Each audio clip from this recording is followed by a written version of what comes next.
This MMA 30 segment is powered by The Gun Store. Next time you're in Las Vegas, if you want to shoot a real machine gun, do it at The Gun Store at 2900 East Tropicana. And we got the two coaches, Cruz and Faber. First time ever live. We started filming this morning.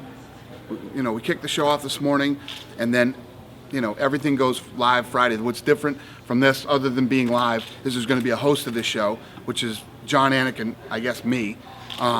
Because you can't just go live on television without anybody setting up and having what we call, I guess, a traffic cop. We're going over, here's what's going on, we're going here, we're going there, here's the live fight. But as soon as the fights start, it's just like it has been any other season. There's no difference in the fights other than people can watch it live. What's your feel today? I mean, coming in, obviously this is a new experience. Are you a little bit more on edge, a little bit more excited than maybe you have been, or is this just the same show over and over? No, I'm excited. Obviously, the reality stuff is all the same. When you come in here, everything else feels the same to me. But, the difference is tomorrow I'm coming in here, I'm going to be here from 2 to 7 for rehearsals. We've never done that ever. I don't know what we're rehearsing or what's going to happen, but this show used to go 6 weeks, and it was fucking brutal.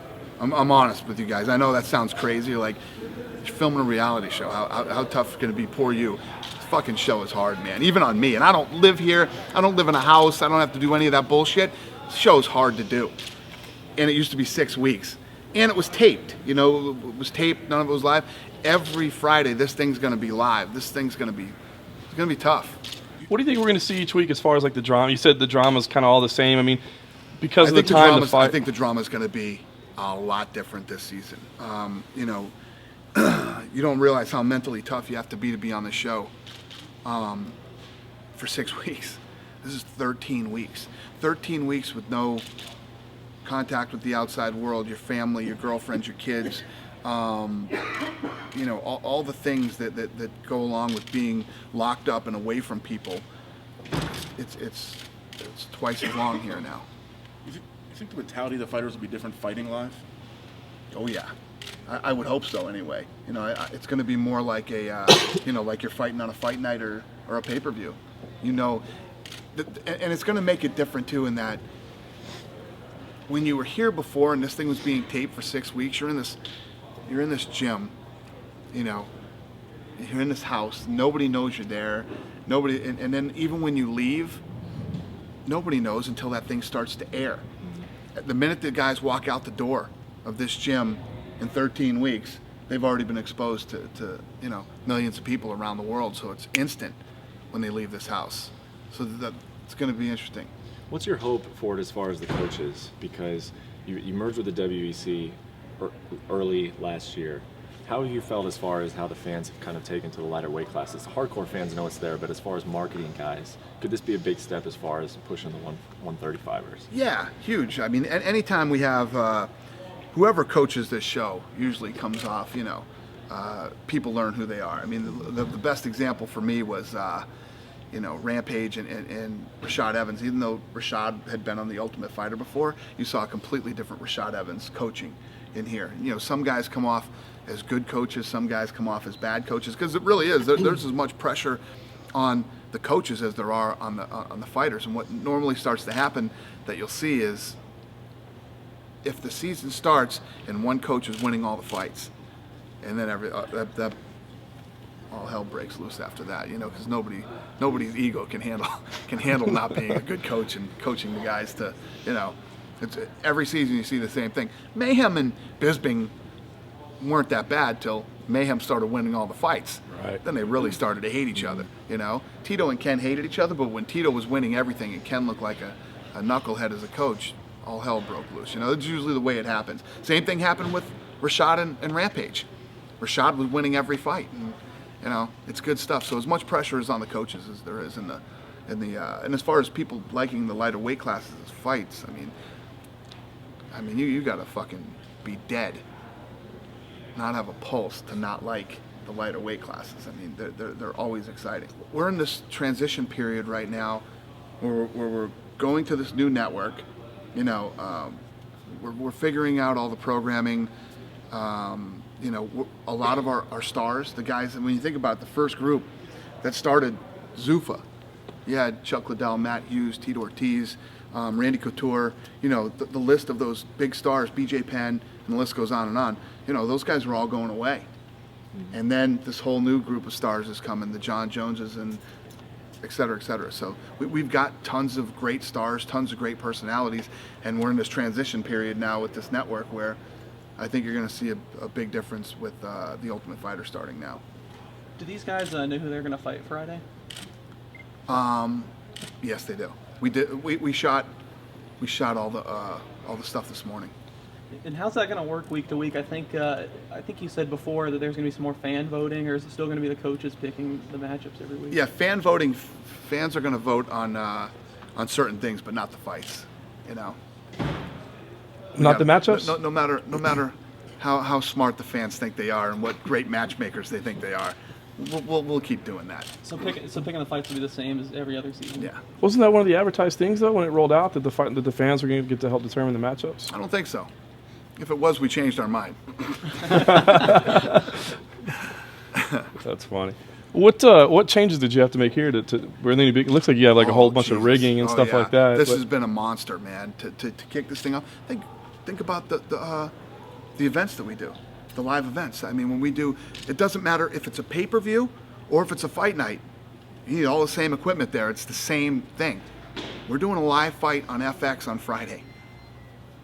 No different than, I think you guys are going to see a lot of the familiar faces from being at a show here, because normally, Pilgrim Films had a crew that came in and shot this.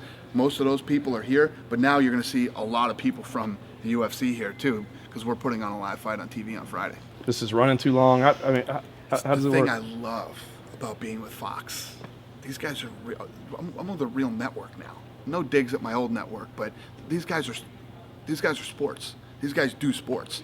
My old network didn't do sports. They're not a sports network, So it's so different being with these guys. It's like the other day when we were doing the fight night in Australia, we were 30 minutes fat. We were 30 minutes, heavy in that show. And who saved my ass? What fight went? There was a finish in there. Oh, Benavidez. Right. Benavidez saved our ass. He went in there and finished that fight quick, and then the last fight we went 10 minutes over. But we were 30 minutes heavy in that fight, But that's the great thing about being on a sports network and guys who understand sports. They don't give a shit if you go over. I mean, they don't want us 30 minutes over, but if you go 10, 12, 15 minutes over, it's no problem. So what do you got to do Friday? Just make sure you're shuffling guys in and out as quick as you can? It is what it is. I mean, they're live fights. It's a live sporting event. You can't determine. You can kind of lay out if this fight goes this long, this, that, and there's things that you have to speed up and maybe dump some stuff. I don't know if you guys noticed, if you guys even noticed in Australia, we started moving some people into the octagon. Like as soon as they wouldn't even be up the stairs yet, and the other guy's music would start playing. You know what I mean? Right. That's the kind of stuff you start doing when you're behind. He's not calling the fights. He's hosting the show. It's still silent during the fight. Yeah. Did you think about that at all? With a new fan base, arguably is going to be watching this for the first time. Yep. There was a new fan base watching when we did the old show too. Yeah. And I think one of the things that's kind of cool and unique, maybe we're wrong, but it's what we thought, is that when you watch these fights on The Ultimate Fighter, you almost kind of feel like you're peeking into the warehouse and you're watching these fights. It's not, and to call the fights, these guys aren't at that level yet. These are guys who want to be in the UFC. They're not UFC fighters. So they're here proving themselves. This isn't, like a normal UFC event. There's no calling the fights or any of that. Anik is going to come in. When we go live, it's going to be me and Anik, and we're going to kind of explain to you guys you guys being the fans, what's going on. Here's what's going to happen. Then we're going here. You have to have that. We just can't come live on TV and, shit's just rolling in here. You got to have some guy that's explaining to you what's going on.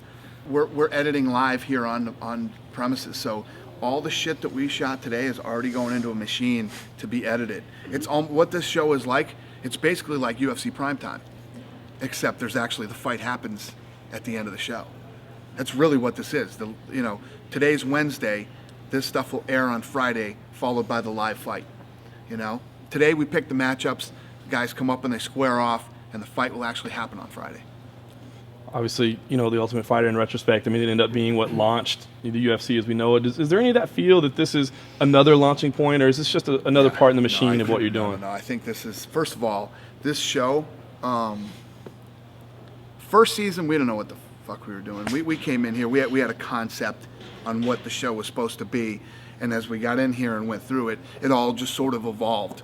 Well, then at the end of season 1, we said, all right, no, maybe the end of season 2, we took a lot of stuff that we thought was stupid, like the challenges and things that threw them out, and it turned into what it is now. And it's become the best training camp ever for our fighters. Not only, do they come in here and don't have to worry about anything from the outside world, they just get to focus and train with the best fighters in the world and become better at what they do. They also get media trained because they got a camera in their face 24/7. And it's one of the things when you first come in here, it's the thing that you're all weirded out about, the cameras. By the time this show's over, cameras don't bother these guys at all.